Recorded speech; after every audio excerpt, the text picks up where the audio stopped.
Yeah, it's a very American thing. It's very loud, it's often superfluous, and it could kill someone. But it looks so pretty.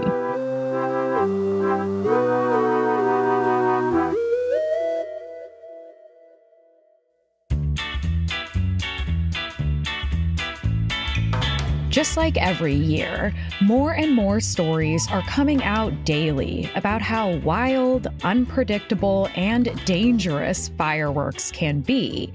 And yet, our capacity for explosive hubris continues to prevail.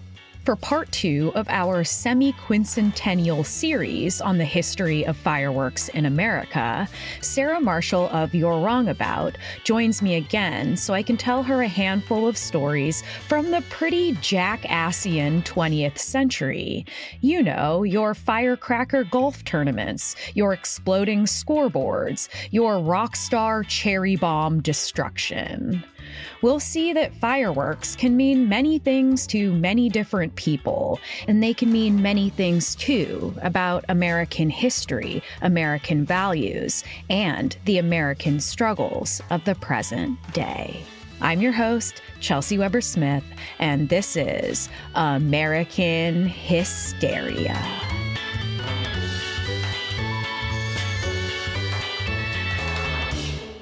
We are back for another explosive episode on the history of fireworks. Hello, Sarah Marshall. Thank you for joining me and for being willing to blow your eyes right out of their sockets. Oh, I didn't sign up for that, Chelsey. I don't know. This seems like unnecessary noise. Well, it's too late now. Oh no. All right, we'll do it. So on our last episode, we went through the history of kind of the early relationship in America to fireworks. We went through the safe and sane fourth movement that gave us some of the regulations that we know today. And now we're going to go through the 20th century and see what our modern relationship to these explosive little devices has been. And I think it's going to be a lot of fun. And the joys of deregulation, I imagine. Yes, there is going to be a lot of very American things that happen in this episode, as always. Well, that's appropriate, I guess. It is a 4th of July episode. There's also a Brit in America story that perhaps is the most insane. So, you know, they always bring it when they come on over here, don't they? If they're of the rock variety. Well, it's great because Americans and British people are consistently extremely shocked by each other, and that's kind of fun, you know? It's true. It's true, even though maybe we shouldn't be, because it makes more sense for us to have a lot in common.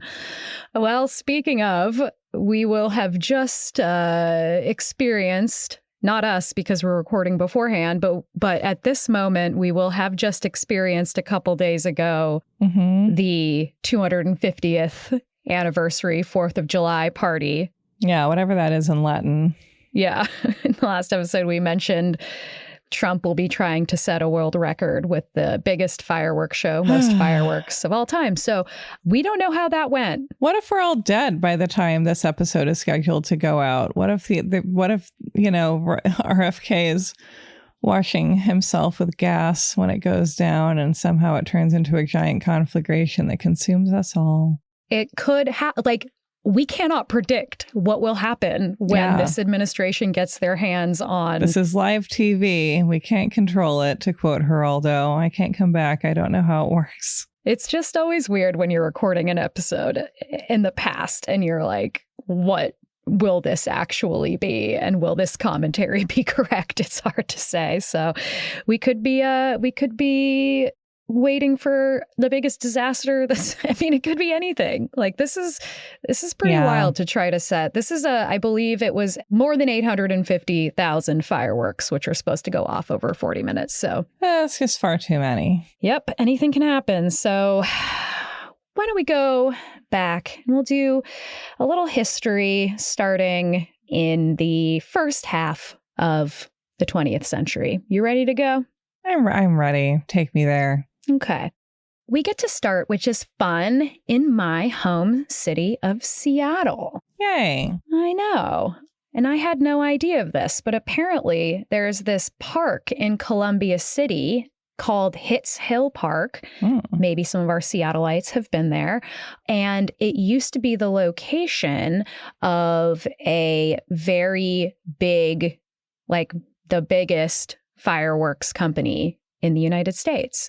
I know. So this started in the early 1900s when a man named T.G. Hitt moved to Seattle, and he built this company up on this hill. And he decided to do something a little safer. As we talked about in our last episode, we're in the middle of that safe and sane 4th of July movement. Yeah, which was surprisingly controversial, although I guess we kind of can expect that from America.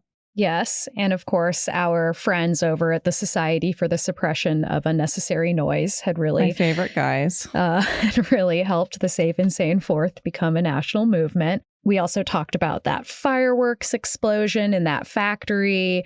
Well, that explosion and many others helped lead to the Hitts Firework Company doing something much smarter than having one factory building full of all of the fireworks. But what could be safer than that? Right? So instead, they just built 26 different shacks that were all spread apart on this hill. So if one of them blew up, it wouldn't cause a massive chain reaction and explode the Coke factory next door, as it did in the last case. So that does seem much better. Yeah. Like Payne's Firework Company that we talked about in the last episode, the one that put on those giant, awesome pyro dramas, Hitts also put on pyro dramas. So this was a thing that other firework companies were doing. I wish we could see a pyro drama tonight. I wish we could see a pyro drama tonight so bad. It also kind of like the Vesuvius one we talked about in our last episode, the Last Days of Pompeii, which was also put on by the Hitts Firework Company.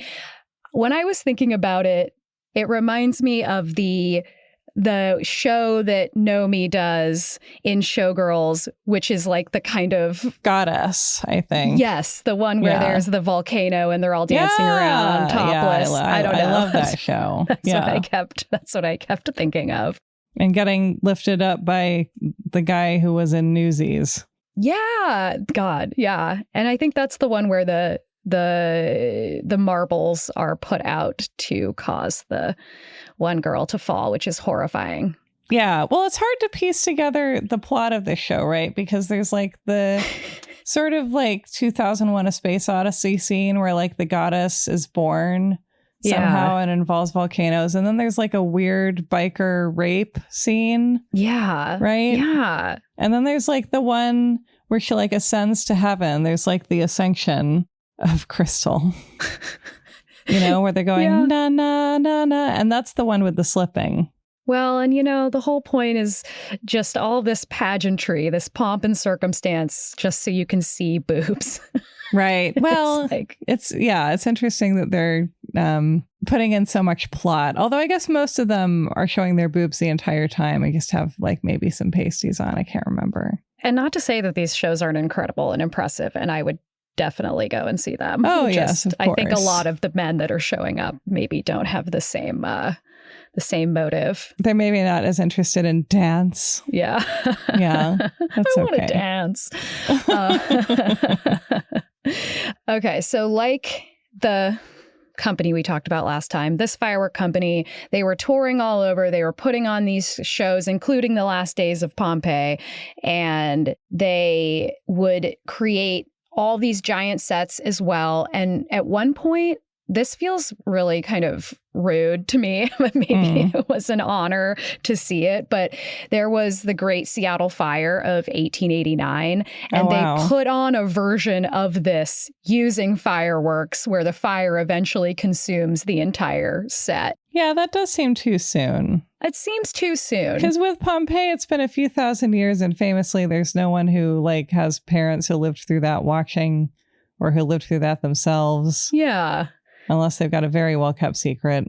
Yeah, it just felt like Pompeii, okay. That's a long time ago. We could do that. Pompeii is okay. Seattle, too soon a battle. Well, there you go. People loved it. I don't know if it was the older generation that loved it, but they would also do big fireworks shows for the World's Fairs. They were kind of the premier company for putting on these big fucking shows. But their real income came from the menace that the Society for the Suppression of Unnecessary Noise had worked so hard to kind of outlaw. And that was consumer brand fireworks, which are, of course, the ones that you can buy off the shelves or, stands today. They're just the same kind of thing. You imagine a show like that would actually have pretty high overhead, right? Yeah, huge. And I don't know, I know that they were making more money consistently, like all these companies were, from people buying their own fireworks, because it seems like we've always just wanted to do it ourselves more than we've wanted to see the shows. Yeah, we just really like it. I mean, we like the shows too, but it's nice to have both, I guess, is how we've always felt. Yeah, I mean, the more the better is the American way, I guess. Yeah. So they created their most famous firework called the firecracker, which was the hottest firework in the country. Oh, no. They also made Roman candles, those little snakes that burn on the ground, sparklers, Sarah's favorite. Yep. Yep. They are my favorite. I'm not afraid to say it. She's brave. I am brave, yes. Not brave enough to use real fireworks, but yes. They made witches' flames, which were crystals that created multicolored magic fairy flames of rainbow tints when thrown into a fire, which sounds pretty cool. I agree. Did you ever play with cap guns? I bet you didn't. Not that I can recall. Maybe a tiny bit. As we discussed, I have never liked loud things. I've never enjoyed hearing balloons being popped. No, I don't care for that either. Some people seem to care for it. Maybe mostly 11-year-old boys. I think part of why balloon popping bothers me so much more is you don't know when the balloon's going to pop. And sometimes it's you don't even know it's going to pop and then it pops. Whereas fireworks, you kind of know it's coming. Yeah, exactly. Yeah, I agree. There's a lot of suspense involved. Yeah. Cap guns are something that I also really loved as a kid. Yeah, what did you like about them? I don't know. I liked them because I loved to flip a gun around my hand. I had to do one of those frontier reports when I was maybe 10, and I chose Bill Hickok, which was so gay of me because I was the only girl that chose a guy because we had to dress up and act like that character. And I, of course, practiced. I got a fake gun, which you could never do these days, and a fake pistol. And I learned how to spin it on my finger. And then I entered the stage for the report by doing a roll. And then I was up, and then I was, shooting my gun at the audience and flipping it around my hand. And people loved it, but we could never do that now. No. And Could you imagine? No, I mean, and with good reason, but it is just amazing to especially for people who weren't alive, I think, to remember and to know that so many people don't remember the time in America when no one really thought that school shootings were a thing that could happen. Yeah. Because it was there had been some occasionally, but it was very random and often more of a hostage situation than an annihilation type situation. Yeah. And you just used to be able to have because the gun went click, click, click, it was a gun, very decent gun replica. But I don't know. That should have been everyone's cue to guess that I was gay. It's, you knew, and that's what mattered. I mean, I did not know at that moment. Deep down in your trigger finger, you knew. I'm actually having a problem with my hand right now, and I kind of think I have something called trigger thumb. Oh. Sound off in the comments if you know about trigger thumb. Yeah, sound off in the comments about trigger thumb. That does sound very cool. So there's that. More after this. And now, back to the show. So when the Great Depression arrived, the company was still doing great business because, Sarah, what do we know about people during hard economic times? They add oatmeal to their meats. That's so gross. What else? Necessity is the mother of invention. We love entertainment, right? Yes, we do. We still spend money on the movies. Example. Oh, yeah. We spend money at bars. We spend money on fireworks. We like escapism. We do. Because fireworks were both like very cheap compared to other entertainments and also seen as patriotic. So there was an encouragement, you know, even if it were subconscious encouragement to buy these fireworks because they had been such a big part of being an American for so many years and centuries, I guess, at this point. So the main reason I wanted to talk about the Hits Firework Company was this annual golf tournament that they created, or helped create rather, in Spokane, Washington, called the Firecracker Golf Tournament. Not to be a negative Nelly, but it sounds like it's hard to have a golf tournament when there's firecrackers going off. You know, that's a smart thing you just said, and I think you're starting to get the point of the Firecracker Golf Tournament. Oh, so it was held. Oh, okay, I get it. So it was held from 1936 all the way through the 1960s. And this event was described as the most tumultuous, ear-splitting golf tournament in the world. Now, do you remember the Jackass stunt called Golf Course Air Horn? No, but tell me of it. It's one of my personal favorites, I think. And basically the boys, they would hide in the bushes on a golf course. And as soon as one of the golfers kind of, you know, raised up to hit the ball, they would fire off an air horn. You know, I guess that's the kind of thing that would be interesting to try and do on purpose.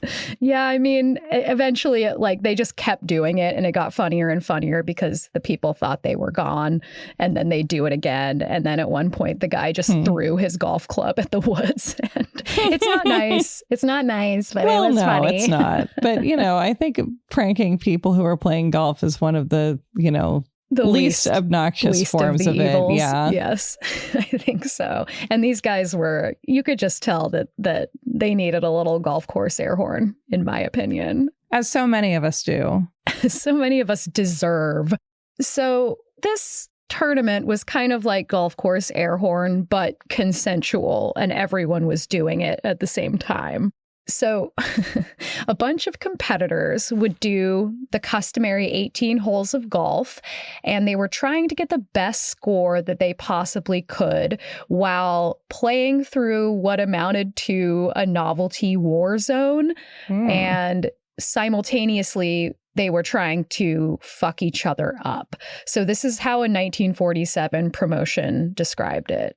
Players may bring firearms, skyrockets, smoke bombs, locomotive whistles, police sirens, or other disturbing devices and use them at will. Any player shooting 18 holes in less than 200 strokes gets a prize. All right. So anyone could bring whatever they wanted. And it was mostly fireworks that people were using, or at least that's what it seems like based on the video that I get to show you that I'm so excited about, because it's a silent video. So we can't actually hear the sounds of what's going on, and we can only see the video. So I would love if you pulled up this video. It's down on page 11. All right, so we've got some golfers. He's coming out of the sand trap. Okay. Yep, he's wiggling his butt. Oh, he fell down. Fireworks are going off all around him. It's another guy. Oh, yep. He's blown to the ground. There's a firework that looked like it got thrown to the ground beside him. He did. The fireworks are powerful enough to throw this man to the ground, and now they're just exploding all over the course. Yeah, this does seem kind of dangerous and annoying. It is dangerous and annoying. Yeah, there's a ton of smoke, too. Yeah, those must be the smoke bombs. This guy's wearing an entire suit with only eye holes cut out of it, and he looks scary. What's going on with men, you know? Oh my God, they're all throwing fireworks. There's so many fireworks. I feel like everyone's hearing is getting damaged. I mean... And there's a bell ringing the whole time. And now there's just a fire that he's standing in as he's shooting. I guess he must be wearing like a fire retardant suit, because he was literally just standing in a fire. Yeah, that was nuts. These are huge fireworks, too. These are not like little firecrackers. They're causing damage to the field, as we can see. Yeah. It just, honestly, I would love this. Yeah. I would really enjoy watching this. I would hate this so much. I would meet up with you after. Yeah, exactly. And we could have like Long Island iced teas at the golf club. At the après golf. Yeah. Yeah. Wow. There we go. Well, that's the firecracker golf tournament. Ugh. I know. I tried to look up more about like injuries. I kind of scoured newspapers.com and I couldn't find any reports of any injuries. It was really like a very wholesome thing, it seems like, that people experienced every year. Where did they do this? This was in Spokane, Washington, which is cute. All right. I like it more if people are doing it in the Northwest. I'm biased that way. I know. For some reason, right? It takes some of the edge off. From there, we're like in kind of the 1960s right now. And this is the next evolution of what fireworks were used for. And, we have them being used in the firecracker golf tournaments. So they are a part of sports. But as we know, fireworks have become a big part of like major league sports. We see it all the time. We see it at the end of games. We often hear it. If you live anywhere near a stadium, you'll hear it on certain nights. And it can be quite unnerving if you don't really realize what's going on. Oh, yeah. As can so many other fun things where people scream a lot and you hear it from a distance. Do you have the experience of like not knowing what a faraway bang, like several rumbling bangs are and thinking maybe, oh, this is it. Yeah. It's finally over. Oh, sure. Yeah. Or a big cloud. Sure. Yeah. Not like a normal cloud, but like if it's made of smoke or something. Like a napalm cloud or something. Well, no, like I'd be like, yeah, a mushroom cloud would be pretty scary to see. I haven't seen very many napalm clouds yet. I often have this experience because like we must live somewhere near some kind of a stadium. And every time I'm like, okay, this is it. And I am a big user of the police scanner and the firefighter scanner. And I just pop on there and try to figure out what's going on, which I recommend people if you have anxiety. How is that police scanner? What do they talk about on there? Well, you can just kind of know a little bit about what's going on. You know, if there's like, you're hearing a ton of sirens and you don't know what's going on, you can go on there and usually piece together something that's going on. Yeah, that sounds good. I don't know. I mean, it's also like always unnerving because then you're just hearing about routine police stops and it's not fun. But I recommend it for emergency situations when you hear firework rumbling in the distance and wonder if the end is finally here. Yeah, that's always nice to know if the end is finally here. The aliens have arrived. Aliens are not going to bail us out of this one, I fear. I fear too. That's my belief, yeah. But they can come later on and study what was left of us and all of our plastics. They'll enjoy that. Yeah, just digging through our garbage to figure us out. Someday some young aliens on a summer program will fall in love while excavating our 7-Elevens. Are you feeling like aliens are real? What's your vibe? I mean, yeah, somewhere, but I just think that like planets with life on them are a lot rarer than we would like to believe and than Star Trek led me to assume. Yeah. I'm so scared of aliens. Everyone knows this. And I really do feel like when the aliens come, we're not even going to know because they're like interdimensional. I really do think that it's like us from the future. That would be my number one. That would be very nice. Yeah, just being like, stop, don't. And I think it kind of makes sense. I think it makes some sense. But wouldn't they have come back to earlier? Well, I mean, if ancient aliens is to be believed, they've been coming back for a long time. No, I think it does kind of fall apart under a lot of scrutiny. You're probably right. Yeah, I mean, it's more of a feeling, right? I'm not going to try and argue you out of anything. You can't argue me out of my feelings. Yeah, and I won't try to. But like, yeah, I guess the way I feel it is that I don't think that they're going to help us. I don't know, because I think like the Star Trek fantasies of the universe is like a place that's just like bursting with life. Yeah. And obviously there are a lot of people who are basically humanoids, so Kurt can have sex with them.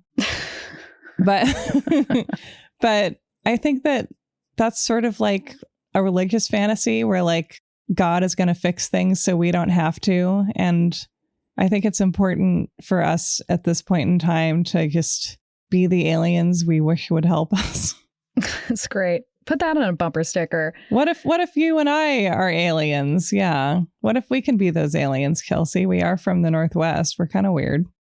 I mean, some would think that we are, probably. Many in this country would believe it if their president told them. We communicate differently. It's like then the X-Files crossover episode with The Simpsons where the alien comes out saying, I bring you peace. Yeah. I bring you love. That's how the rest of the country sees us. And then it was the billionaire all along. Yeah, it was.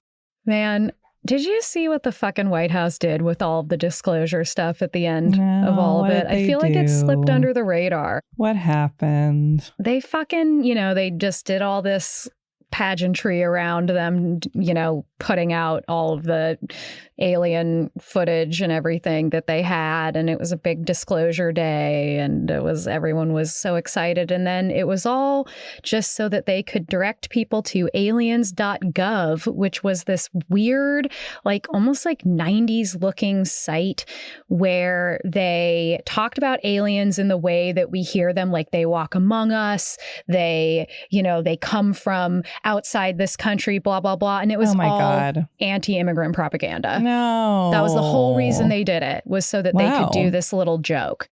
Wow. I feel like it slipped under people's radar and I just couldn't believe it. It did, I think, because that sounds so disappointing. It's because there's so much shit. Was there anything compelling in the materials that they released? No. Well, all right. There was just more of the same stuff, Right. Where it's like, hey, there's kind of a light. Yeah. And I mean, not to say that I don't think that some of that stuff is compelling, but it wasn't anything like what they were acting like it was going to be, right? But I still think we're going to see this AI alien takeover that's going to be like a real war of the worlds that they're going to use to scare us into martial law or something. Mark my words, people. What are the aliens going to do with AI?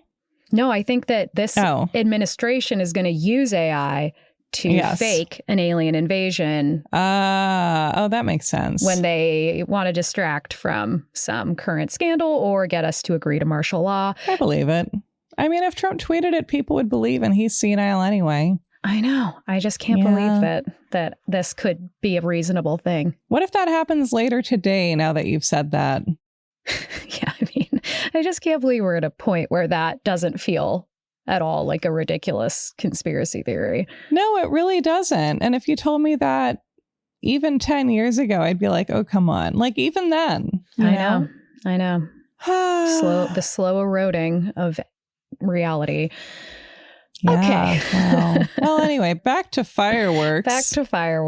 Oh, don't you love to go down to the fair and get a nice hot dog with lots of sauerkraut and a nice soda pop, and then to watch all the fireworks burst with all your friends? And get yourself a deep fried Oreo. Oh, yeah. And a deep fried Coke. And a deep fried stick of butter.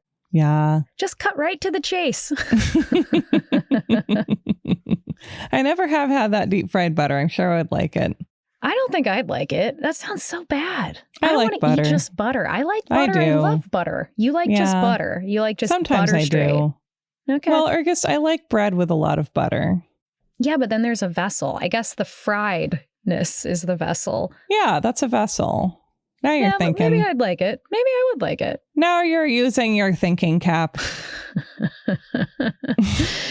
Okay. So, yeah, as I mentioned, like in the last episode, I wanted to look at as many different aspects of firework culture that I could.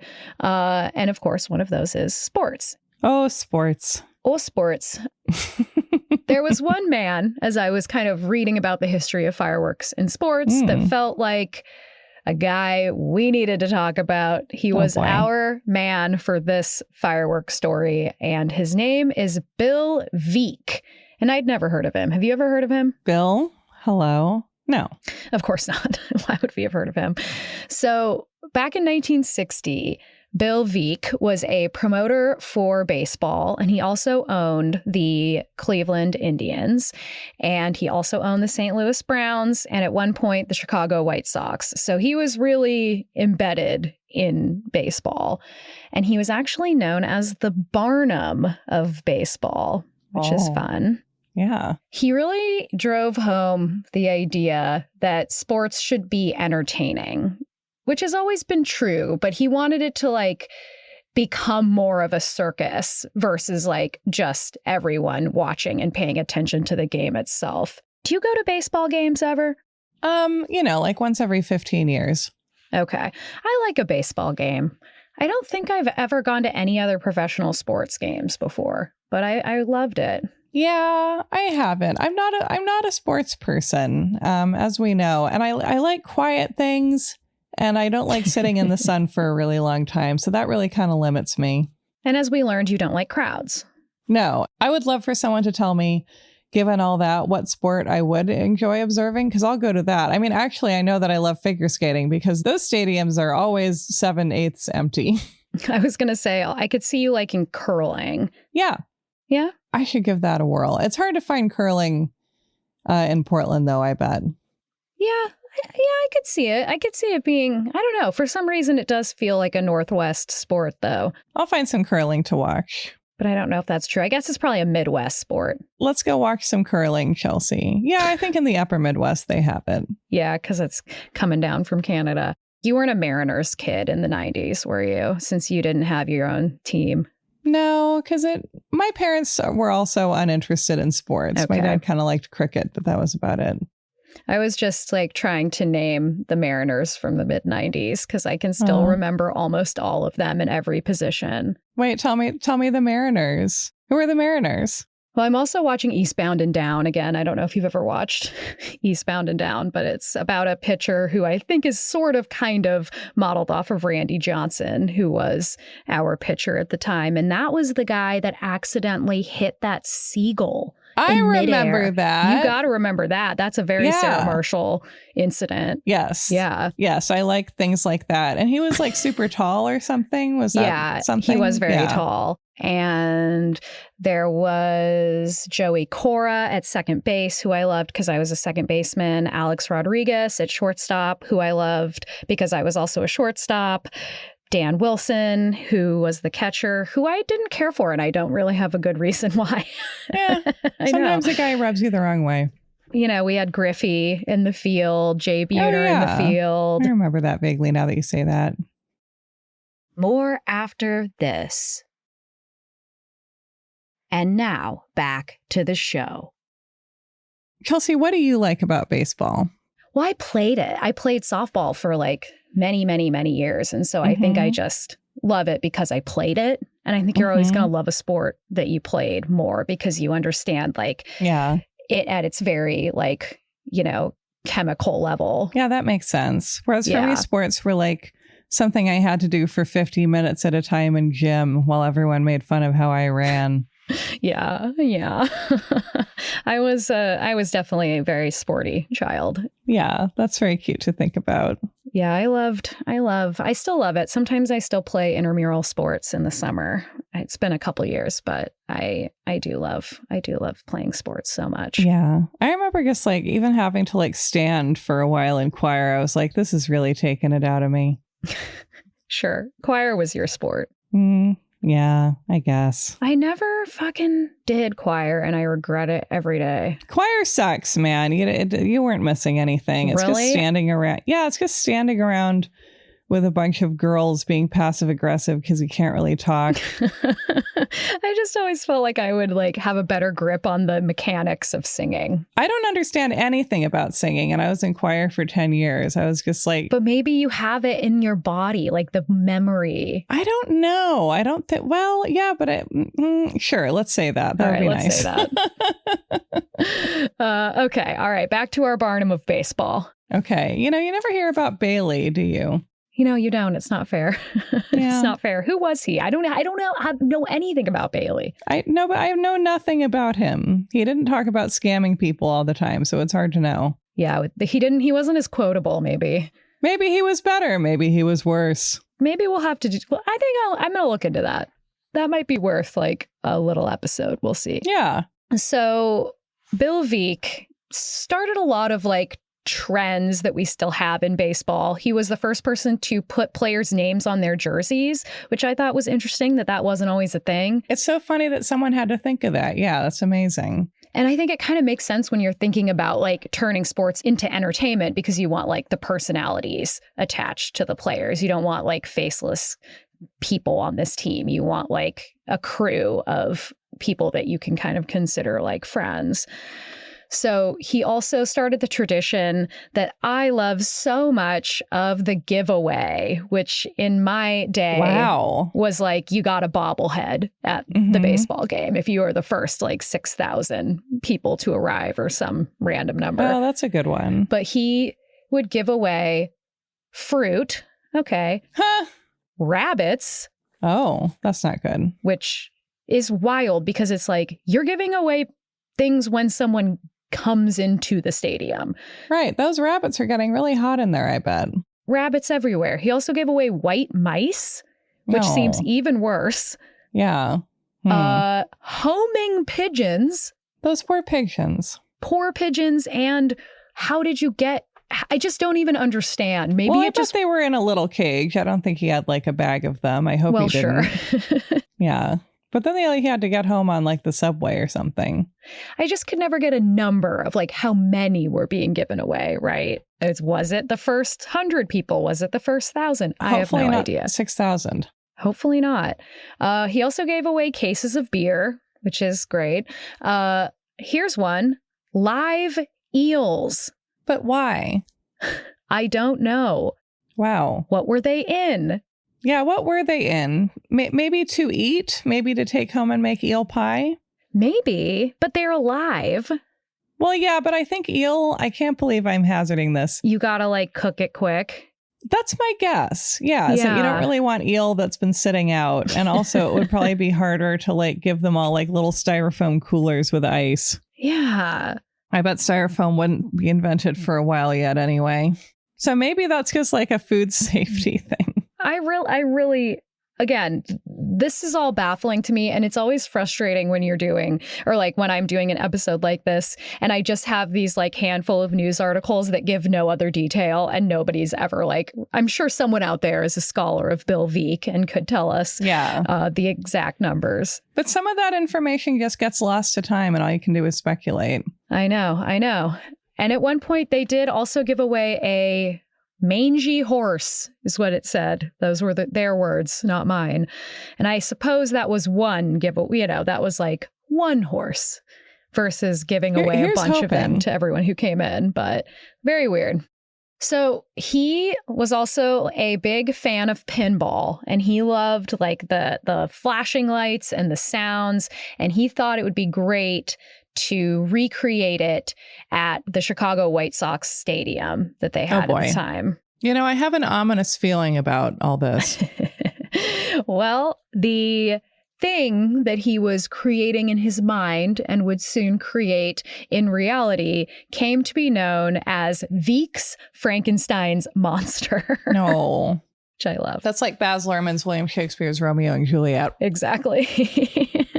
Actually, that totally came into my mind when I was reading that. So the scoreboard had crazy lights and sirens. It had the Soxogram message board where things could scroll across. There was like multicolored pinwheels all over it. According to the press, it sounded like a screeching banshee. Ugh. All in all, it cost $300,000 to make, which is about $3.3 million today. Wow. And its big finale always included fireworks. Of course. And this was the first time that fireworks were used as a part of like a celebration in the sports world. Did they do that now? I don't know how sports work. Okay, great. Mm-hmm. So a Chicago Tribune story published ahead of the scoreboards like premiere explained how it worked. Quote, a firing platform in the back of the scoreboard will go into action when a White Sox player hits a home run. There will be noises of varying tones and intensities. Other buttons will produce varying noises, such as thunder and the collision of locomotives. The 8 small ladders atop the scoreboard will flash into electrical patterns. Strobe lights are atop the 2 high ladders. Bombs and fireworks will also be exploded from the firing platform. So this was, this was something that hadn't really been experienced before. Yeah, this is intense.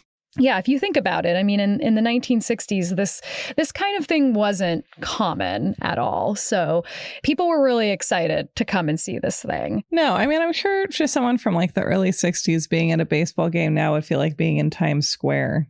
Yeah, totally. And competing baseball teams didn't love this at all because this, again, was only at the stadium of the Chicago White Sox. So they got startled like in the golf things. Yeah, just like startled horses. Yeah.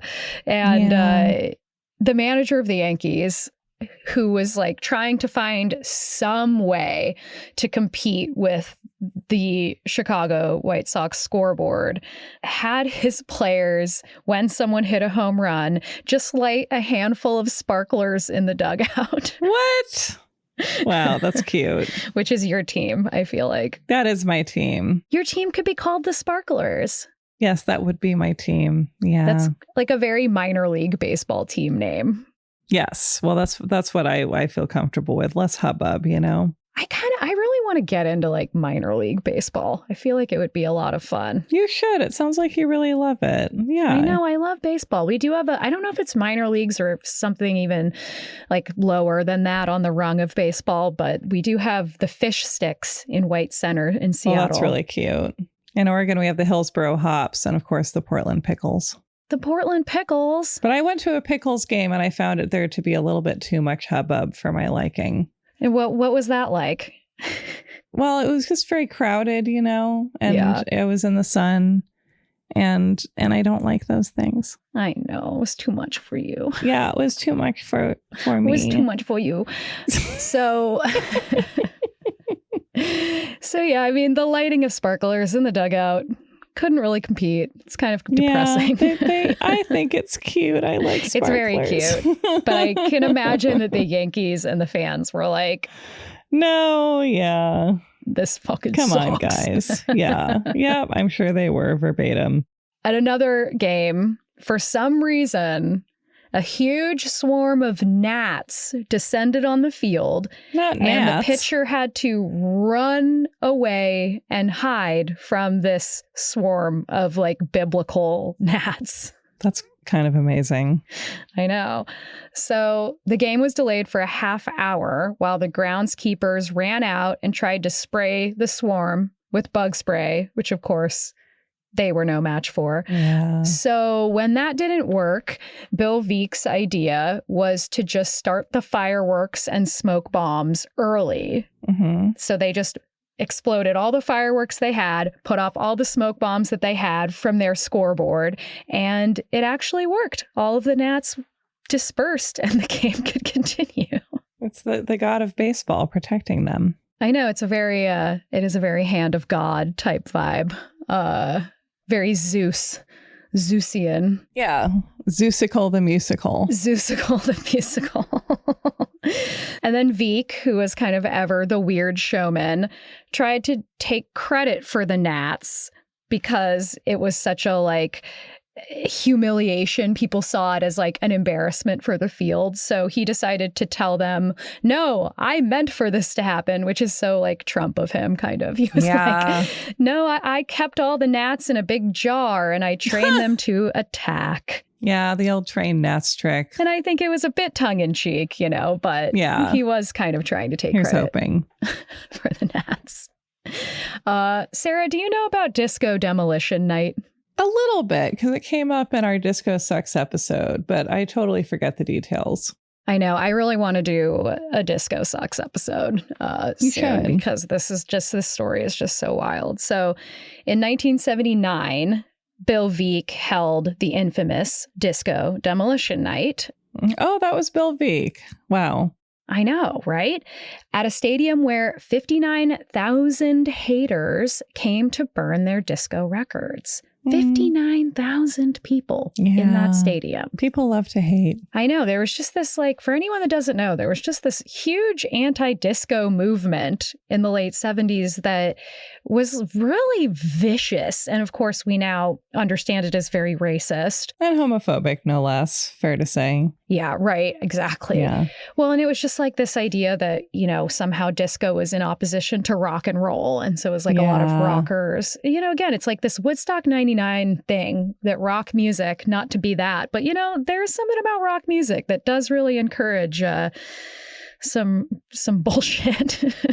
Yeah. And just like the anger of men being encouraged as an art form. Yeah, and I think that's really what it is at the end of the day. So we hear about records being burned, but in this case, they put all of the records into these wooden boxes and then just shot fireworks at the boxes and the records, which I imagine had explosives in them too. Were people not afraid of fire in the 70s? They're doing all this and wearing polyester the whole time. That's a great question. That's a very good question. But yeah, they just shot these fireworks at the boxes until the boxes exploded.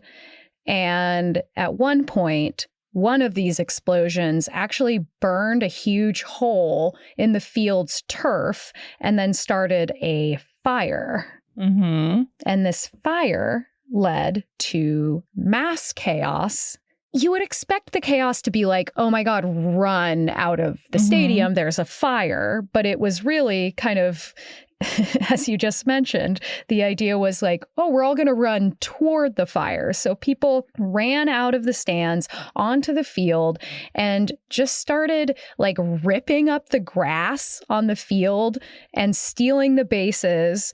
They pushed over a batting cage. Wow. No one will catch me if I steal this base. So I'll just put it under my tube top. It's just so stupid to steal a base. But what a collector's item it would be today. I mean, yeah, at Disco Demolition Night, if you had a base from that, you're right. Maybe it was always worth it to take those bases. But they toppled a batting cage over, which is not easy. And then they started grabbing the records. I don't know if these were the unburned records, but they just started like hurling them like frisbees. Just like so dangerous, I feel like.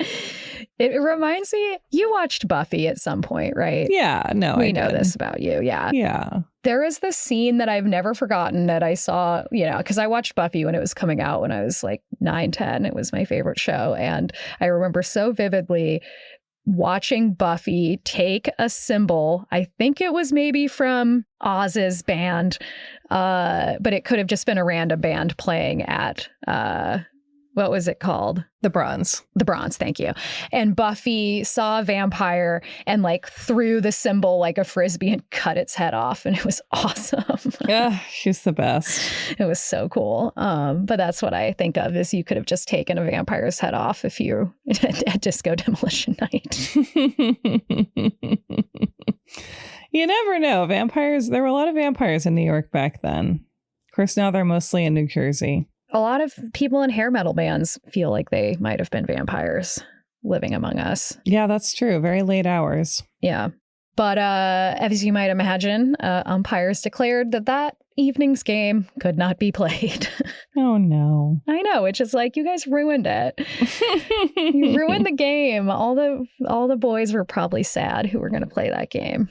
The Chicago Tribune wrote in 1982 that a flaming rocket landed on second base, bringing out the crew with fire extinguishers. So, you know, these fireworks were not always safe. They definitely didn't really always know what they were doing because this was the first time that they were doing these fireworks shows in these situations. So that was the story of Bill Veeck and his exploding scoreboard, which is what it came to be known as eventually. Incredible. Sometimes you got to take it too far, I guess. And he started, you know, what is now the norm in professional sports, which is fireworks shows. Yeah, it's always amazing to realize, often with showmanship too, that these ideas kind of come from somewhere. And I think that like everywhere you look that is like very American, it feels like you will find fireworks like worm their way into the into the scene at some point. Yeah, it's a very American thing. It's very loud. It's often superfluous and it could kill someone. Yeah. But it looks so pretty. It does look so pretty. And it's not like it's not popular all over the world. You know, like fireworks are very popular all over the world. But I think, you know, from our vantage point, at least in our context, like it just does seem to be connected to our like national pride in a lot of ways. Right. And we kind of feel like it's part of our culture in a way that maybe other places don't. Yeah. Yeah. I mean, we know Chinese New Year is like very, you know, very firework centric. Yeah, right. And of course, like fundamentally, they're a Chinese thing because Americans didn't invent anything here except maybe being unsafe with them. We sure didn't. And we still, as mentioned, buy 99% of our fireworks from China. We are very connected via fireworks. Yeah, we love not making things. We do. Have you ever heard of a man named Keith Moon? I have. He was in the Rolling Stones or The Who. One of those. The Who. Yeah. Good job. There we go. I got it on the second try. Do you know anything else about him? I believe he married a teenager at one point. I don't know the answer to that, but my guess would be yes. That tracks with the rest of the culture at the time. So we have to rewind a little bit from where we got with Bill Veeck back to 1966 when something called the Federal Child Safety Act was finally passed. And this act took on basically, I mean, many things, but one of the main things was like dangerous toys. Well, that's a good one. That very much included fireworks. I learned that in the 60s, you could get mail order firework kits where you made your own fireworks. That seems bad somehow. Yeah. You could also get like these really powerful fireworks that had been somewhat newly created. And you've heard of M80s. You've heard of cherry bombs, right? Mm-hmm. So before this, there were no warnings on the label. So if we think of like back in our Victorian era, there were no laws outlawing fireworks. But up until the late 60s, there were no warning labels on fireworks, which seems wild. Yeah, that seems like a good idea. By the way, Keith Moon did marry a 17-year-old, but he was 19. So I will allow that. Not that anyone is asking me. Yeah. You know, so Keith Moon was a man who would not take this ban lying down. And though I don't know if it was a direct protest, it feels like it because this was all happening right around the time that this Child Safety Act happened in 1966. So before we get into that story, Sarah, what do you think of when you hear the words cherry bomb? The Runaways. Okay. Can you sing? Hello, Dad. Hello, Mom. How does it go after that? I'm your cherry bomb. Yeah. The song is so awesome. It's so good. Yeah. I love that song. Is there anything else you think of? I think of the time I was a kid and we were trying to go to the Porta-John at the beach. And it turned out that according to my mom, some teenagers who she was always blaming for stuff, probably correctly, had thrown cherry bombs in it.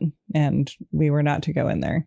Well, thank you, Sarah's mom, for creating a perfect segue into what we're about to talk about. Thank you, Carol. So cherry bombs started out as a weapon in the Civil War. So they were a lot older than I expected. Yeah, me too. And they are basically a small round of like an explosive wrapped in red paper, and the fuse sticks out, makes it look like a cherry. It's called cherry bomb. Yeah, it's very cute. They take about 3 seconds or so to detonate. So you had to light it and throw it real quick. Because if that went off in your hand, you were probably losing that hand. They were used to like stun enemies and to injure enemies like pretty badly. And, you know, they were a much bigger part of the Civil War than I would have ever guessed, because I definitely thought they were a more modern invention. Yeah, me too. So moving on to Keith Moon. He was, as we talked about, the drummer for The Who. And The Who was a British band, a rock band. But beyond like being famous for the music that they made, they were also one of the bands that really popularized the on and off stage destruction. Ah, yes. I feel I know where this is maybe going. Yes. So they would smash guitars on stage. They'd smash drums on stage, which always really bothers me. Because I'm like, don't break those. Me too. They don't grow on trees, you know. Don't break them. Why are you breaking it? Yeah. So many people would love to have that guitar. It just feels, I just always hated that so much. And many bands that I love have done it in the modern era. So, you know, I am being a hater, but it's like, I just don't like it. This is how I feel about the opening of Pee-wee's Big Adventure, how he makes all this breakfast and then doesn't eat it. It's terrible.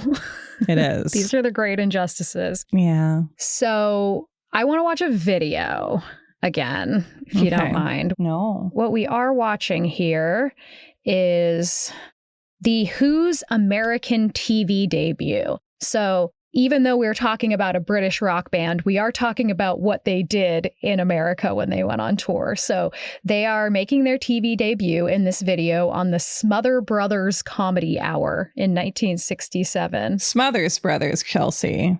Smothers Brothers. Have you heard of the Smother Brothers Comedy Hour? Oh, yeah. Okay. Yeah, they were huge. They were huge? Okay. You should ask my mom about them. I should. Maybe I will. I'll put that on my list. It's getting to be long. Things I want to ask Carol Marshall about. Does your mom go by Carol Marshall? No, she's an independent woman. So we're watching them smash their guitars. They're smashing the drums. Oh, the drum has exploded. Yeah, geez, that's not good. And everybody looks quite dazed. All right. So what did you think? What did you think of that I'm gonna watch video? it again because it happened. Whoa, yeah. Yeah, it was just like very fast and confusing. Yeah. And if I were watching from home, and I would have no idea what was going on or if that was intentional or what. No, and people didn't know. And I will tell you that basically what happened was Keith Moon loaded his drum up with explosives and did not tell any of the guys oh boy, in The Who or anyone on the crew that this explosion was going to happen. I think he should have maybe told them. Yeah. Okay. Because it wasn't a small explosion. Like, that was a pretty scary explosion. And I imagine he used a cherry bomb or an M80. So apparently, after this explosion went off, Betty Davis fucking fainted, which is incredible. Pete Townshend's hair caught on fire a little. You can kind of see him, like, patting it out in the video. God. And it actually caused him partial deafness in one ear. Yep. For the rest of his life. Yeah, that's why you don't play with loud things, Chelsey. You're right. At least be prepared. You just at least have to prepare people. Yeah. Or, you know, get those, those big mufflers. Yeah. Yeah. Just like you're a baby. Yeah. On a plane. Put those mufflers on. We need to have more of this kind of thing on like late night TV or like live primetime TV where just like you kind of never know what trouble these celebrities are going to get up to. Yeah. I think because, now we just have that in the White House, but talk shows and variety shows is where that belongs. Yeah. Yeah. And game shows in the case of the Match Game. Also, Keith Moon got cut by some shrapnel from the cymbals that exploded, which again is very Buffy coded. Yeah. Wow. That's so scary. I know. Flying shrapnel from an exploded cymbal is really unnerving. Yes, that's very Civil War coded, actually. Yeah, it is. So The Who was also known to trash hotel rooms, which is also something that I don't approve of. No, me either. The hotel didn't do anything. Yeah. It really bothers me. I wonder how much of our ideas of rock and roll come from maladjusted teenage boys from Britain. I mean, I think a lot of them. So Keith Moon would throw TVs out of windows, which is really dangerous. He would flood their rooms. Also bad for the TV. Yeah. And he once, most famously, drove a car into a pool. Oh, yeah. Which is really annoying. No, Keith, don't do that. I'm really ragging on Keith here, but I don't like it. Well, he's just a silly goose. Yeah. I know. Like I don't know. I feel like I like a little teeny bit of destruction to a point. Yeah, but that's a lot. But then when it starts to affect others, I don't like it, and that's part of why I've given up my firework ways, because I know that the din, the noise devil is entering people's homes, and it is causing all kinds of problems, The din. The din. But the most destructive part of Keith Moon's whole, destructive shtick was flushing cherry bombs down the toilet. Okay. A la Bart Simpson. Yeah. Wow. Which is like a whole episode of The Simpsons is about Bart flushing cherry bombs down the toilet. I mean, this is like a cliche now. I don't remember that one, but that sounds familiar. Yeah, it is, I think. Yeah, it's like he flushes all the cherry bombs and all of the toilets explode at once, and Skinner's mom is sitting on one of them and she just like shoots into the ceiling. So Keith Moon started doing this during their first big U.S. tour in 1967. So this is a year after the Child Safety Act banned cherry bombs. So it just feels like maybe he was kind of like, fuck you to America for banning his favorite little firework. Maybe he's just a little boy. But it was actually here. It was in the U.S. in Alabama when the whole band first came in contact with cherry bombs. And along with the basis of the band, they just bought like just hundreds of cherry bombs and carried them with them on tour, which is also really dangerous because, again, as we've seen with these firework explosions, if there's an open flame, one of them gets lit, this is going to be like Death City. So the first time they tried to flush a cherry bomb down the toilet, it wouldn't go down and instead just exploded the toilet bowl and left like a huge hole in the floor. Which is dangerous and gross. It's just so wild to be so unafraid of getting in trouble. That's the craziest part of all of this, because I would just be like, we're going to get in so much trouble. Like, we're going to make... I guess he didn't have to put a credit card down back then in a hotel. Yeah, I think probably that's his fault, partly. Probably. I'm almost positive that it must have been his fault. But yeah, just like... you could just get away with this kind of thing. Like, I'm sure there were limits. Like, I know they had to pay back some of the damages with this, but I just, it was just, things were just a lot more of a Wild West out there back in the 60s and 70s. More after this. And now back to the show. So soon they started more successfully being able to flush fireworks down the toilet, which is kind of weird because you would think that you couldn't do that like while they were on fire. But you can, because we used to drop bottle rockets down into like the sewer. I know. And then they just go boom. Well, at least we're not doing that anymore. No, I know. I'm sorry. But you can do that. You can actually like get a firework wet. And it still works, which is wild. But don't, though. But yeah. No, don't do this. Don't do this. Don't do anything. Follow what I say, not what I've done. So he basically would do this in like most of the hotels they stayed in.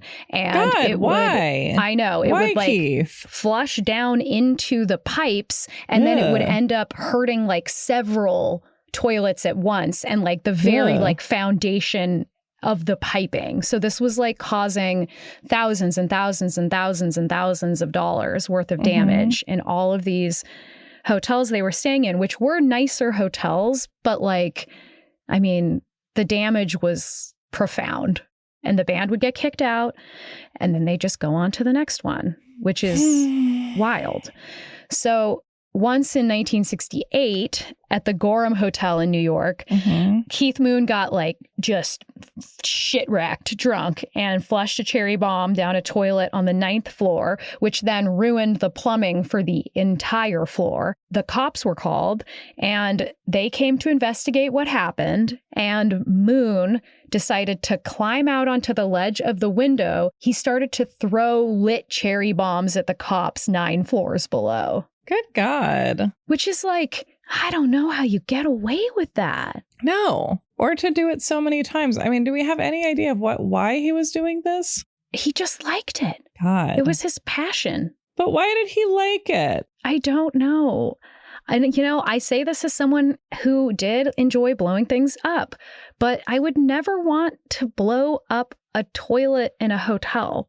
Like, that is a bridge too far for me. Yeah. I don't know why he liked it. I don't know. What do you like about blowing things up?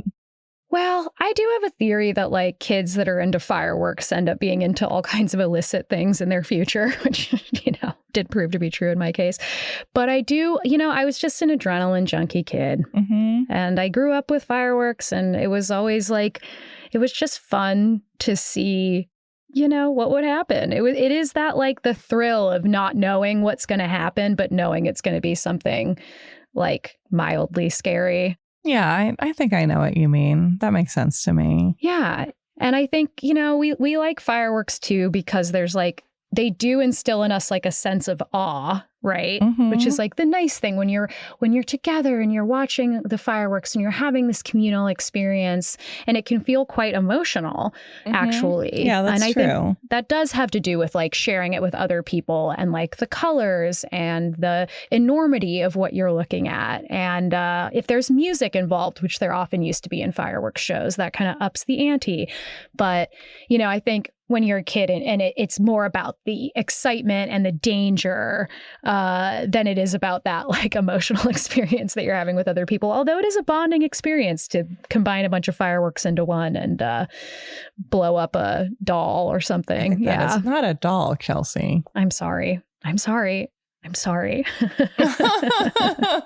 Oh, no, it's okay. The doll forgives you. The doll is in heaven now. Yeah. So the total damages that Keith Moon did on this American tour are believed to be about $500,000 in today's money. Wow. God, yeah. Keith, get it together. I know. And so eventually their reputation made it so that all of these nicer hotels they were staying in would not allow them onto the premises. So they had to start staying in like, Holiday Inns and things like that. And I don't know if they continued their destruction at those motels or not. But, this whole idea did spread, and it became a pretty big cliche in our culture, like the bad boy flushing him down the toilet. Makes me think of the hotel manager speech in Best in Show. Although that, but then that's also like a Spinal Tap reference and, where they're talking about the different sizes of dogs and what the damage they do is. No, well, that too, but Oh, no, they're talking about when he roasted a goat. Yeah. Yes, exactly. Yeah. Oh, what does he say exactly? Oh, I guess that it took like a long time to get the scent of cumin out of the drapes. That's right. Yeah. It's cumin. Yep. I don't know why they would roast a goat. Yeah. I love that actor. Well, because they're hungry Satanists. They're hungry Satanists. No, I was being the guy. I see now. Yeah. hungry Satanists. Yeah. That would be a great like American Hysteria You're Wrong About game that we put out. Yeah. Where there's a plastic version of us. And yeah. That would be fun. Yes, I agree. So, all right, moving on. I've got one more story for you. Okay. And this is a disaster. So buckle up. Okay. But I think it just shows that despite our laws, people who want to make fireworks will prevail. So, yeah. Yes. So this is a story about the Benton fireworks disaster. And I'd never heard about this, but because of all these changing laws like the Child Safety Act and all the new regulations, which kind of kept coming in different municipalities were banning fireworks. And there was, as we know, there's no like federal ban on fireworks, but it's pretty common for them to be banned in many cities. So, but somehow people still get fireworks, and that is largely because there's a big bootleg industry of fireworks in this country, and there has been for a long time. Not so much now, but in the 80s, very much so. So in 1983, on Welcome Valley Road in Benton, Tennessee, there was a small operation that was called Webb's Bait Farm. And they were growing and selling worms and other types of bait to the fishermen of Polk County. So I want you to look at this sign because I feel like I love this sign. Okay. Webb's Bait Farm, and it's got a drawing of a worm that is itself going fishing, which is interesting. Bucket Because hat. maybe he's got a bag of little people in there. Yeah, that would make sense. He's got a little bucket hat on. Yeah. Webb's bait farm does feel like, it could be mine. Aw. Since I'm Weber. And I want that. I kind of want that as a shirt. Hey, it's a worm hat. We're seeing a worm hat, Chelsey. I did buy a lot of worms from convenience stores when I was a kid to go fishing with. Aw. Yeah. And I would like to formally apologize to all of the worms I used for fishing. Well, I still feel a little bad about it. Well, I love worms. Yes, worms are great. I am very pro worm myself. I love them. But I think that, it's a hard knock life as a worm. And I think trying to land a fish is as good a death as any, maybe. Maybe. It's just so brutal the way that you use them when you fish. But anyway, I still fish sometimes and I still use worms. So Chelsey, I think it's okay. I try to make up for it by picking up every worm that I see on the sidewalk and putting it in the mud. So yeah, I do that too. I think it evens out. Yeah. Yeah, I hope so. It's about trying, really. It is. You're right. Yeah. It made a difference to that worm. It made a difference to that worm. Yeah. And they don't know what I've done. Maybe I should admit it every time I do it. Just be like, do you feel like you're like Dexter? I don't. In what way? I don't know, that you have this like natural urge and you're trying to compensate by being pro-social. A natural urge to kill. I do have a natural urge to light off fireworks, and I am trying not to light them off. Well, that's okay. Those aren't sentient. Yeah, but you haven't, just try to be a little quiet when you do it.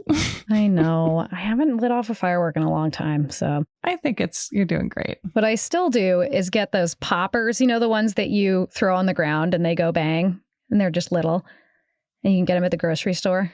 Do you know what I'm talking about? Those little things you throw on the ground? Yes, I hate those. Yeah. Well, I love them. And my brother and I invented the high five. I can't remember what we called it. Maybe hot five. I can't remember. But we put them between our fingers and then we high five. Oh my God, Chelsey. Goes, bang. And it doesn't burn you. It doesn't hurt or anything. It's awesome. So far. Don't try that at home, kids. Yeah, don't do that. But if you're an adult, do try it. But don't tell them I told you to try it. Okay. Please don't do it. No, don't try it. The world is loud enough already. Yeah. They're not that loud. I have to have something, so Sarah. Loud. Sarah, I have to have something. I know. You can do it. Just not when I'm over. I'm going to do it when you're over. I'm going to do it when you're over. You're going to do it. You're going to do it 6 inches away from my face at 5 a.m. You're not even going to know it's coming. Actually, I think you should do it with me. All right. I'll do it with you. It'll be personal growth or something. All right. So back to Webb's Bait Farm. I hope you look forward to me screaming. I do.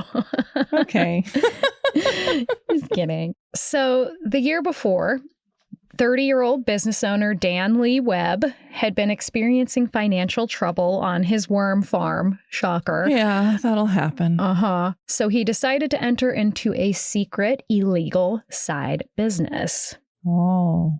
Along with 2 other local guys, including a man named Howard Bramblett, who owned a legal fireworks store. He started to manufacture the federally illegal M80 and M100 fireworks in a defunct metal dairy barn on the property. And like M80s and M100 fireworks are very dangerous. They're like little bombs, kind of. Okay. Like they're illegal for a very good reason. Yeah, that's a good thing for some guy to be making. Yeah. And so this guy, Howard Bramblett, showed Webb how to make these illegal fireworks. And it seems that he was kind of this puppet master behind the scenes because he was very well connected to the fireworks industry and the illegal fireworks business that was happening kind of underground all over the country. Mm-hmm. He had also been involved in firework factory accidents in the past. And I don't know who knew about that, who was involved in this operation. Yeah. So Dan Webb on his worm farm employed a lot of people who worked in his, in the bootleg firework dairy barn. But everyone was related by blood or marriage. And none of them were chemists, but they were mixing dangerous chemicals without having any idea really how dangerous this operation was. But Dan Webb wanted to employ all of these people because they were in need of work and he was part of their family. And they were all paid the equivalent of about $16 an hour. So he was paying. This is a good parable on not being codependent, I guess, in a way. Kind of. Yeah, kind of. But I guess the pay was pretty decent for wherever this was. Where did I say this was? I never even remember. Oh, Tennessee.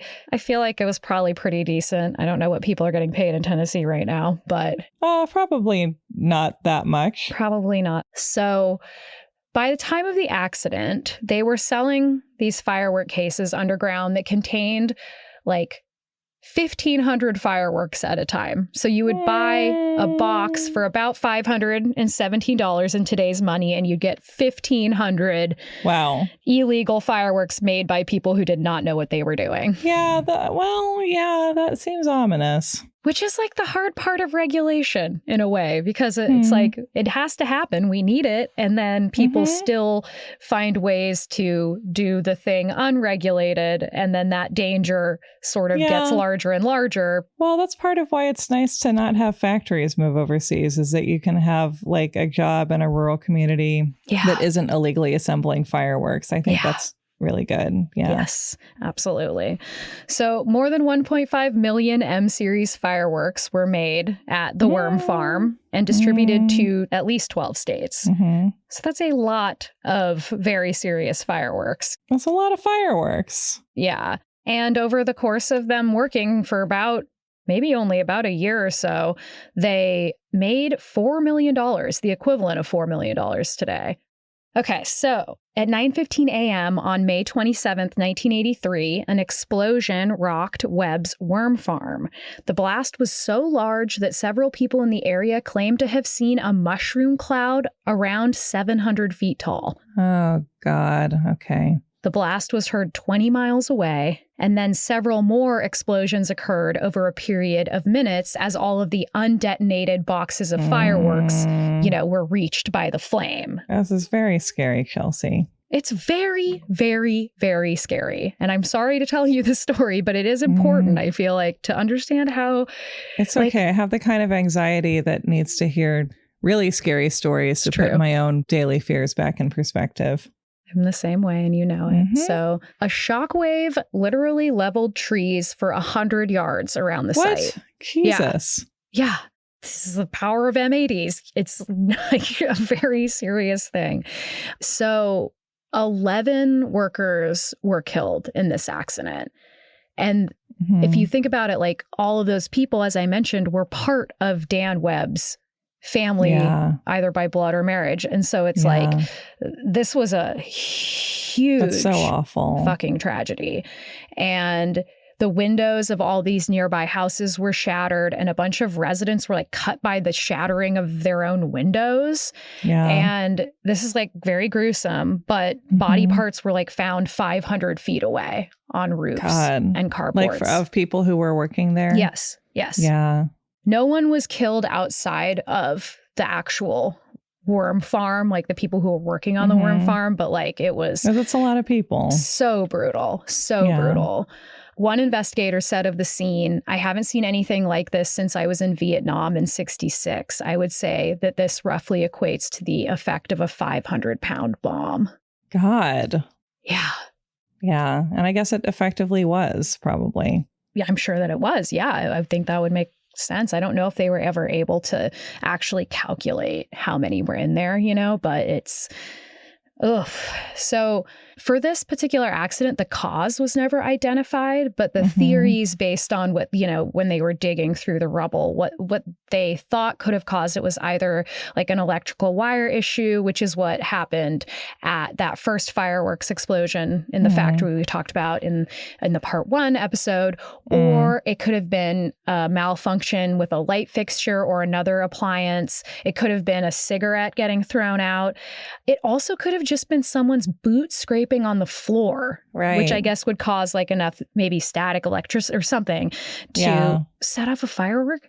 Well, and also I think older disasters than this, but like early 20th century, I'm not an expert on this, but in the past, you could also have explosions started just by like someone dialing a phone. Really? Because there was some amount of charge involved in that. Yeah. Oh, God. That's so scary. With like a rotary phone or something like that, I think. Yeah, the rotary phone does make sense, I guess, because they're creating some kind of like a friction. But I just think that is so scary that it was just like a bomb waiting to go off. If like these little tiny things could cause this to happen. Yeah. And we know this wouldn't have happened in like a regulated factory, although these accidents do happen all the time. But like it's not necessarily from someone's boot scraping on a floor.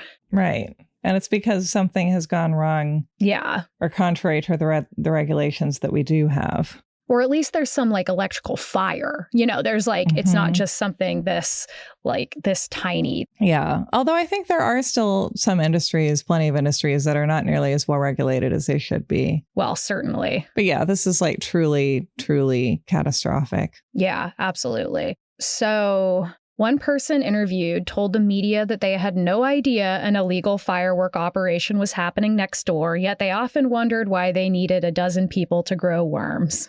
Which is a very good question. Does seem a little excessive.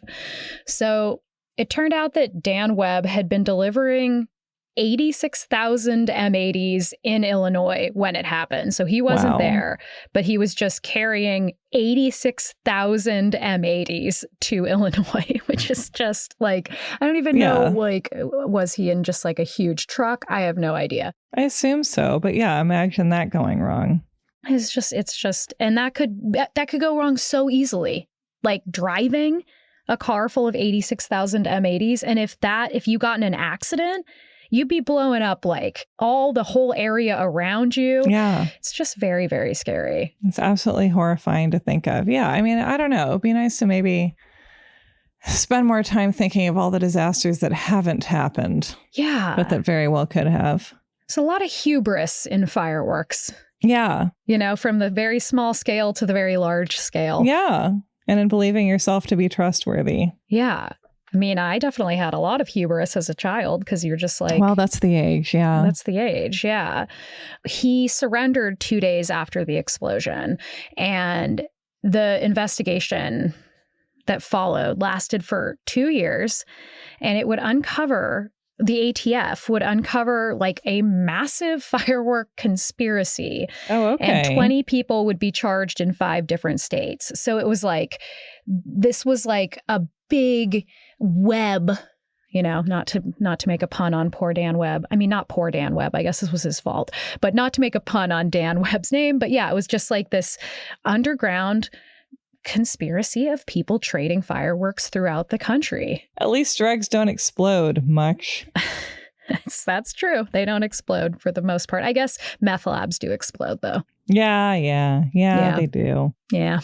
So this accident was the deadliest illegal fireworks related disaster in U.S. history, which is why I wanted to cover it. It's just like... Yeah. Wow. I never heard of that before. No, I had never heard of it. The news coverage is pretty wild, too, for this one. But, this accident just kind of leads us into where we are today. Because, through the 90s and 2000s, it was just kind of like we played with fireworks and the laws got stricter. The fireworks got safer. And it is true that like the fireworks we have now are so much safer and so much better regulated than the ones that we had before. And like the forecasting for fireworks sales annually is supposed to reach $3.3 billion by 2028. Wow. So right now we're sitting at like we're like probably at the almost 3 billion mark right now. Like in 2020, our sales were at like $2.3 billion worth of fireworks. So it's just like,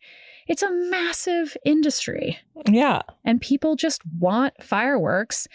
And right now, all of our fireworks, 99% of our fireworks do come from China, specifically the Hunan province. And these like factories are rough, right? Like it's a really important industry. It's a huge economic driver because about 500,000 people work in the industry in that province. So it's also like the work is done, like the actual work of building these fireworks is almost exclusively done by women while all of the men work in administration. Wow. Yeah. And there's like a lot of firework factory explosions. Like it's still very dangerous. And, you know, we are consuming about 40% of the fireworks that China makes. So we have this like symbiotic relationship with the firework industry there. And it is like, it's just, it's a complicated relationship. And like last year, manufacturers were struggling with tariff hikes. So the tariffs were up more than like 100 percentage points, right? And the reversal then had like boosted orders from US customers by 15%. It's just this weird thing where like the tariffs happened and then suddenly the fireworks could not be made and imported to the same degree. But then as soon as those were gone, then it goes up to 15, almost to 30% this year for these fireworks that come in from China. So it is just this like really weird industry and this really strange. I mean, we have this relationship in a lot of ways in a lot of industries with China, but it is just like, I don't know. Fireworks are a weird fucking thing. Yeah. Well, and how does this feel to you as someone who grew up really enjoying them and now has sort of learned this complicated history? Well, you know, I feel the way I've been expressing, through this episode is like, this is the case for so many things that we consume in this country. And like, I don't foresee us starting to manufacture fireworks here. I don't know if it would be better if we did. But it's just, I just think that I wish that there was a way to enjoy fireworks. And I guess we do. I mean, think about Disneyland. Like, have you ever seen the Disneyland fireworks shows? I'm sure that you have. I think so, yeah. I think we might have seen it together. I think we watched it last time. Probably. Yeah. Yeah, I definitely have. So, I don't know. I mean, I think that the other thing that's interesting about fireworks is like, they're so, like, when we look at the fireworks that are themed now, like the ones we looked at the beginning of the first episode, so many of them are themed around, like, war, right? Yeah, and, like, around guns and violence and the American story, which, of course, is soaked in violence. And, you know, you can look back to 9/11. There were fireworks that literally had the Twin Towers on them that you could buy. Wow. And it wasn't like about blowing up the Twin Towers. It was like revenge based, right? It was sort of the vibe was like, we're going to blow up people who blew up the Twin Towers. And, you know, in the Cold War, the atomic bomb was like all over firework labels, which is like so awful. I know. Yeah. But I mean, we know this about the atomic bomb, how it kind of worked its way into all parts of pop culture is like this fun little silly thing. Like, yeah, that is such an odd thing, isn't it? It is. Yeah. I think that it's so interesting because like when I was growing up and it continues today, like a lot of fireworks are sold on reservations because there aren't like reservations don't have to follow the same state laws. And so, you know, this has become a big industry for different tribes and different part, you know, like this is really a Northwest thing, but it is in different places around here too. And it's like as other industries that Indigenous people have taken part in have declined due to the horrors of capitalism, this is one of those places where, you know, there's money to be made that can be put back into families and into communities. So it's like, I think it's interesting how fireworks are so tied up in capitalism and the American story and things like masculinity, right? Like these fireworks are all themed to be hyper masculine and to be just these frightening shows that we put on that really have always been about intimidation. If we go back to that story, whether it's apocryphal or not, I'm not sure, but of John Smith coming over and trying to quote unquote intimidate or impress Native people that he came across with fireworks. I mean, this is like, they're tied up so much. Even if we think about the Benton firework disaster, and how that's tied up in capitalism and how Dan Webb's family were all unemployed. They all needed jobs. His worm farm was not providing enough income for him to get by. So what did he reach for but this like illegal industry where he felt like he could make money, and then look what ends up happening. Yeah, and I feel like anything, is really sort of bigger than the thing itself, especially when it becomes an industry. And then that can be something people use dangerously to enrich themselves, or something that we can control and do in a safe way. I think a lot of these things don't have the intrinsic value of being good or bad. It's just about how dangerous we allow them to be a lot of the time. Yeah, absolutely. And, I think if you go to the very bottom page, not to be depressing, but I want to show you some of the themed fireworks that we are seeing around this time that I think will just add to what we're talking about right now. They're pretty insane. Bumpin', trumpin', fight for America, pucker up, all trumped up, grand finale. It's so weird when people are making what I take to be pro-Trump media, but he's so hideous that I'm like, do you like him? Or why would you put his face on something if you like him? Isn't that damning? Yeah, aren't you going to explode him? Yeah, him doing the thumbs up and saying big time. And then we have a little Biden one that says, let's go, Brandon, which is not as insulting as people seem to think it is. I know what it's supposed to sound like, but I don't care. It sounds silly. I included that one. It's just looks like it's just Biden making a dumb face and you blow him up. He's just thinking about how people need to play the radio for their baby. Yeah. The reason that I included this Let's Go Brandon was because I found so many Trump themed fireworks and I was like, is there a Biden? Did anyone make a Biden firework celebrating Biden? No. And so the only one I could find was, let's blow up Joe Biden. Yeah. Oh, wow. So, you know what? I don't want to be the kind of person who's commemorated with a firework. I think I feel pretty good about that. I think you should feel good about it because I don't think it's necessarily a compliment. I think it's all of the worst parts of the culture that exists around fireworks, built into one man and thus one man themed firework. And I'm very curious to see what happens during this big celebration that he's planning with all of those fireworks. And I guess by the time this episode comes out, all of you will know. And we will too. And I hope it went okay and that Washington, D.C. is still there. Me too.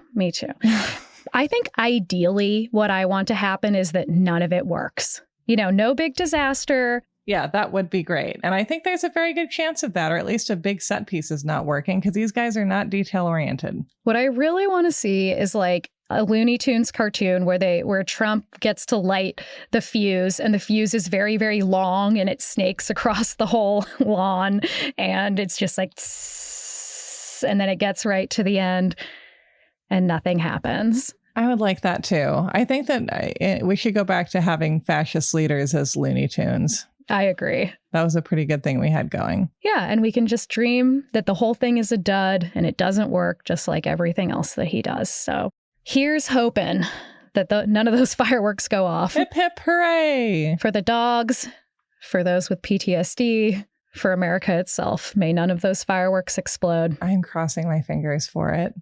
Well, Sarah, thank you for going on this fireworks journey with me. Thank you for taking me on this pyro drama. Yes, this has been a pyro drama. And, maybe what we can do this year is just the fireworks shows. They're going to be happening anyway. Maybe we drive by. Maybe we enjoy them from afar. Where I live, you can walk out to kind of this little, almost like a cliff at the edge of our neighborhood. And you can look out over our area of the Puget Sound and you can see fireworks going off all across the coast and they're silent. Well, that sounds really nice. It's really beautiful. So that is something that I love, even though where that's happening, other people are probably not enjoying the sound. Well, we're going to do our best. We're going to keep doing our best into year 250 and 251, however that works.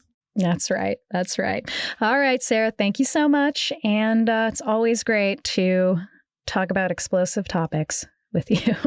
It's always great to high five with gunpowder between our palms with you. Yeah. We're going to do it.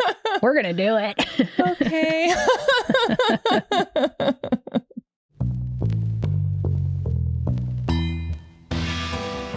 This was American Hysteria. If you love our show and want to support us and help make sure that we can continue to create it, you can go to patreon.com/American Hysteria or subscribe on Apple Plus. You'll get ad-free episodes as well as bonus content, including quite a few episodes with Sarah Marshall and Hysteria Home Companion, the other podcast that I do with our producer Miranda, where we tell you stories related to the topics that we cover and stories that we just know that you'll love. We have a huge back catalog, so as soon as you sign up, you'll have hours and hours and hours and hours and hours of bonus content. That's patreon.com/American Hysteria or subscribe on Apple Plus. If you go to AmericanHysteria.com, you can pick up some of our merch. 100% of those profits go to the Samir Project in Gaza, a Palestinian-led mutual aid group. You can also leave us a message on the Urban Legends hotline about a tale that you remember from growing up or one you've heard recently, and we might do an entire investigation about it. If you're feeling like you want to do something really nice for the show, you can leave us a 5-star review on whatever app you use. It really helps us out. American Hysteria's producer and editor is Miranda Zickler. Our associate producer is Riley Swedelius-Smith. This episode has additional editing by Kaylee Jasperson, and I'm your host, Chelsey Weber-Smith. Thanks, as always, for listening, and I hope you have a great week.